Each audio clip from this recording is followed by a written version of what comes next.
بسم الله الرحمن الرحیم. سلام و عرض ادب و احترام خدمت شما بینندگان و همراهان همیشگی پایگاه اطلاع رسانی معیار جل. امیدوارم هر جا که هستی حالتون خوب باشه. با توجه به نزدیکی عید سعید قربان، عیدی که با عمل ذبح و قربانی کردن دام گره خورده، امروز در محل اداره دامپزشکی شهرستان ایرانشهر حضور پیدا کرد. تا گفتگویی در رابطه با بیماری‌های مشترک انسان و دام، بایدها و نبایدها، اصول و نکات بهداشتی که باید رعایت بشه با رئیس این اداره داشته باشیم. با ما همراه باشید. به نام خدا، با عرض سلام و ادب و احترام خدمت شهروندان محترم و تبریک پیشاپیش عید سعید قربان، دکتر نارویی هستم، سرپرست اداره دامپزشکی ایرانشهر. با توجه به فصل گرما و فعالیت کنه‌ها و احتمال شیوع بیماری تب کریمه کنگو که همزمان است با عید قربان و فریضه قربانی کردن، لازم است شهروندان محترم بیشتر از قبل نکات بهداشتی را رعایت نمایند.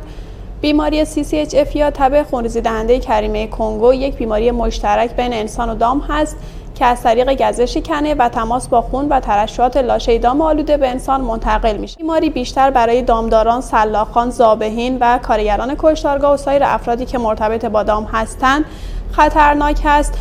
بنابراین لازم است که این افراد نکات بهداشتی رو بیشتر از بقیه افراد رعایت نمایند. دکتر، با توجه به اشاره که به تب کریمه کنگو داشتیم و توضیحاتی که دادیم، مردم الان برای خرید دام چه نکاتی رو باید رعایت کنن؟ از خرید دام دارای علائم بالینی مثل کنه، علائم تنفسی، سرفه‌های شدید، علائم گوارشی، اسهال، لاغری بیش از حد، ژولیدگی، ترشحات چشم که از چشم و بینی خودداری نمایند. دام و گوشت مورد نیاز خودشون از مراکز مجاز که تحت نظارت دامپزشکی هستند تهیه کنند و از خرید گوشت بدون مهر و لیبل دامپزشکی و کشتار غیر مجاز خودداری کنند. آلایش‌های خوراکی مثل دل، جگر، قلوه را به صورت بسته‌بندی شده که دارای تاییدیه دامپزشکی و لیبل تاریخ تولید و انقضا هستند خریداری کنند. چنانچه گوشت رو به صورت چرخ شده می‌خواستیم، باید گوشت در حضور خودتون چرخ بشه و تحویل شما داده بشه.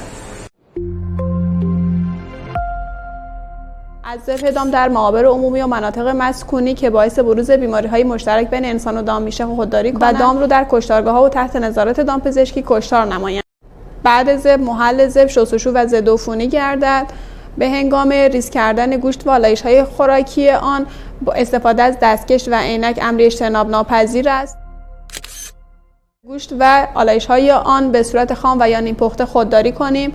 بعد از کشتار به مدت 24 تا 48 ساعت گوشت و آلایش‌های اون رو در دمای 0 تا 4 درجه سانتیگراد نگهداری نماییم. در صورتی که گوشت رنگ غیر طبیعی، فساد و یا حالت کیست داشته باشه، برای بحث بازرسی اون رو به اداره دامپزشکی ارجاع بدیم.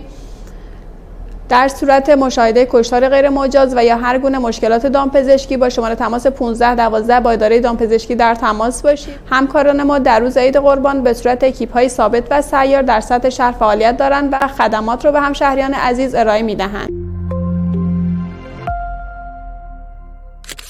ممنون بابت توضیحات جامع و کاملی که ارائه فرمودید.